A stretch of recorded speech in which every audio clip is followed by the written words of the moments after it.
Kadama TV mwebale kubeera nga muwuliza Kadama TV.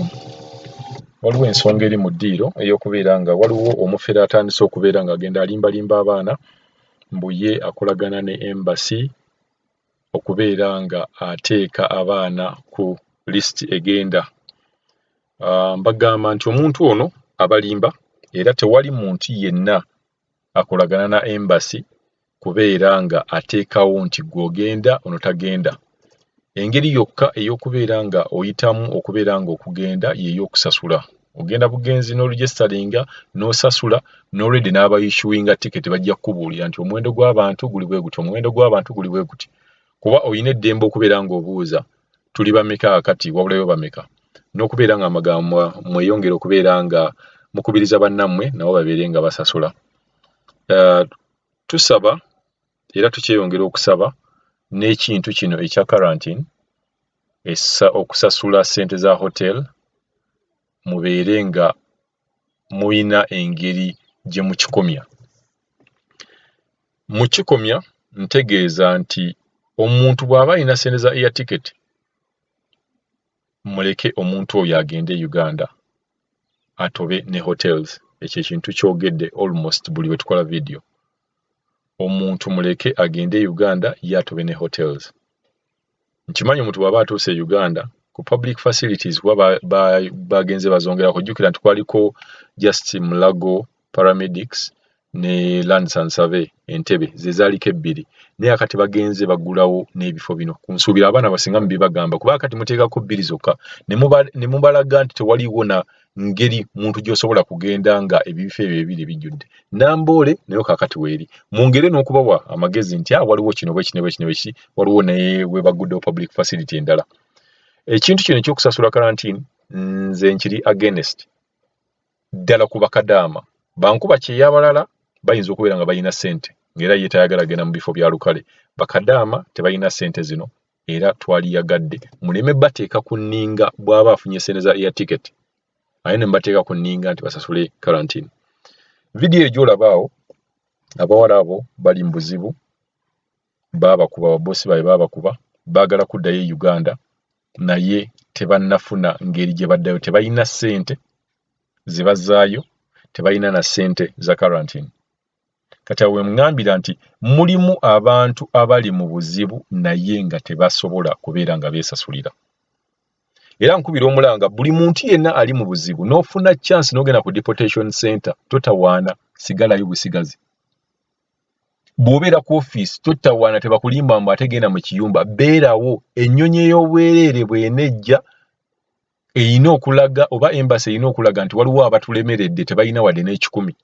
Omuntu yenna ali ku deportation center sigalayo, tovaayo kasita oba ofuna ekyokulya nga bakuwa ekyokulya, kuuma paka ennyonyi eyo bw'egenda okukola ki, bw'egenda okubeera ng'ejja. Ngenda kuwa wano bakadaama bano bakubuulire obuzibu bwe balimu era basaba buyambi. Tusaba omuntu yenna ayina obuyambi, tusaba omuntu yenna asobola okubeera ng'ayamba ku baana ne bataba bano bokka, asobola okubeera ng'ayamba abaana okubasasulira air ticket ez'obwereere n'okubeera ng'abawa ebifo ng'akolaganye ne gavumenti ne bibeera nga bya quarantine bya bwereere, mujja kubeera muyambye nnyo. Nti ekifo kyonna tukimanyi nti nno okubeera ng'eri quarantine center eri gazetted erina okubeera nga eri ekkirizibbwa Ministry of Health. Naye omuntu bw'ovaayo n'ogamba ekifo nga kino n'aliyagadde okiwaayo n'obeera ng'okigamba Ministry of Health, basobola okubeera basobola okujja ne bakiraba, then bakadaama ne bassekadaama ne basobola okubeera nga bagendayo. Nze benfaako ennyo lwa nsonga nze kimanyi be bannakyeyo b'owansi, be bantu abatalina ssente.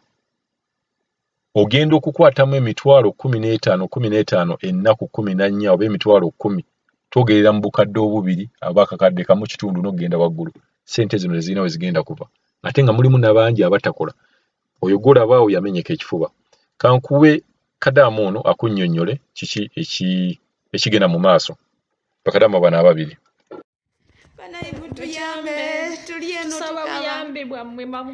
Mutuyambe batata, mutuyambe tukomewo e Uganda. Tuli eno batukuba, nze bankuba nali manja myezi 6 ni bankuba wenaba banja sente nibanguba nibangumula ningwa wenagwa ekifuba nikikosebwa nikizimba kati nibansibiriza mu nyumba okumala wiki namba webalabanga obulwadde bweyongera nga sikyasobola situka sikyasobola kulya nibangamba tokutwala ku office tibantuusa ku office bagenda nibansuula mu kibuga ekya Jidda mwenyini mwe bansuula ku street namalako ennaku 3 nga ndi ku street nga ndi okumbuuza nga mbonaabona sirina ngeri yonna layini baginzijjako mu ssimu nifunaawo abantu nibasobola okunyamba nimbagamba munyambe munkubireko kweno namba nibankubirako enamba ya office aba office nibantaasa nibasobola okumpa okugamba wa taxi andeete waneeno ku office wendi kati bwebandeeta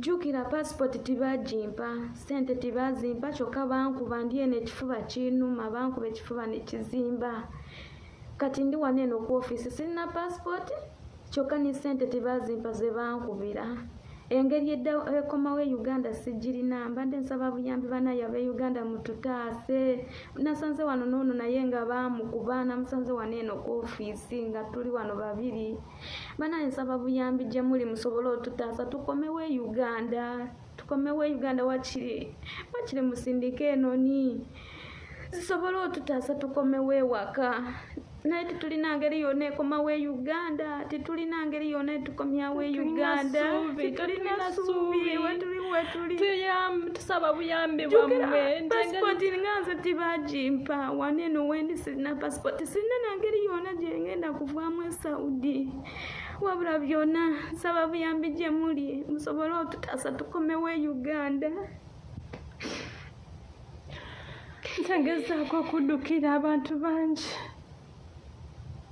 naye buli muntu agamba olina kweggula tikiti sirina sente zisobola kweggula air ticket nze mbadde nsaba bampe pasipoti yange basobole okunsalira tiketi mu sente ze balina because balina sente za myezi 6 bansalirako tiketi balance bamusingaze nsobole okomawo e Uganda naye sirina ngeri yonna esobola akomawo Uganda because passport tizirina tibagimpa sente zezo tibazimpa bankuba ekifuba nikizimba we balaba nga ngenda okufa nga obulamu bugenze kwekunsitula bagende bansuule mu kibuga badde nsaba buyambi okuva gye muli saba buyambi bwammwe bakama baffe kudda mu nsi yaffe naffe tulabeko abantu baffe waki batukomyewo e Uganda tufiire Uganda okusingako ofiire e Saudi nze abaofisi bagamba no ennyonyi tiziriiwo mulina okuddayo mukole tetunaddayo nga tukola nga tuli balwadde baatukuba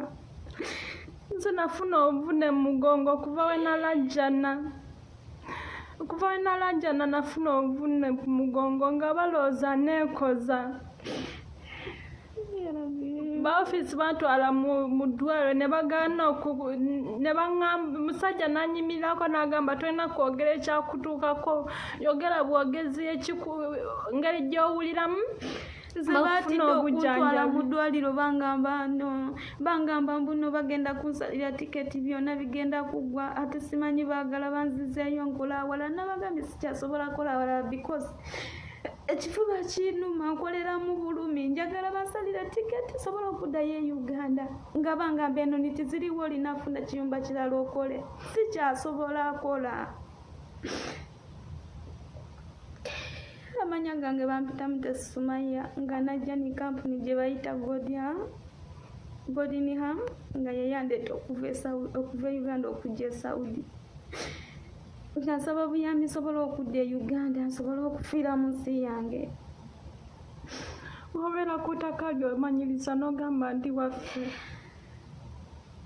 twajja kukola nga mmwe bantu twajja kufuna naffe ng'abantu abalala baba bafuna tunaffe tugaziye ku mbeera tuve mu mbeera gye tulimu tugendeko ku leva endala naye maama tetulina binanye tusaba buyambi bwammwe Mr. Kyagulanyi n'abalala mutuyambe ffe tusobozezza okutuusa eddoboozi lyammwe gye muli oba oluusi onaali awo nga tokyatuwuliriza ku ssimu nga twavaako tetumanyi biddirira naye wali abo nabo abatalina wadde busobozi baagala buyambi naye nga tebatuukiridde. Tusaba bano abantu basooka kunziggyako ssimu ne banziggyako ssimu okumala emyezi nga 4 nga soogera zangenda na muntu yenna.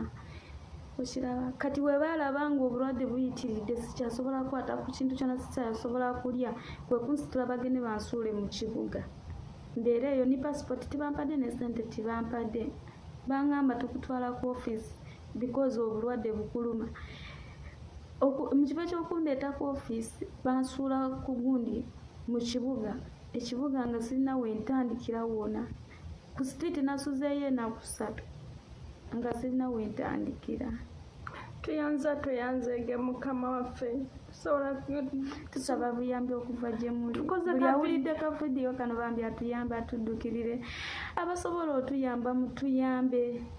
Passport daffe ze batuggyako batuddize, batusalire tiketi tukomewo Uganda, n'ennoni zitandika okukola bambi, tusobole okunyonyola obulamu bwaffe okuva e Saudi okudda e Uganda.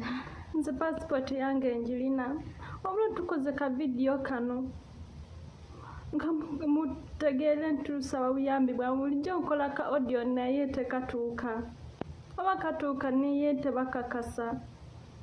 Nsaba buyambi bwammwe. Nyanzeke.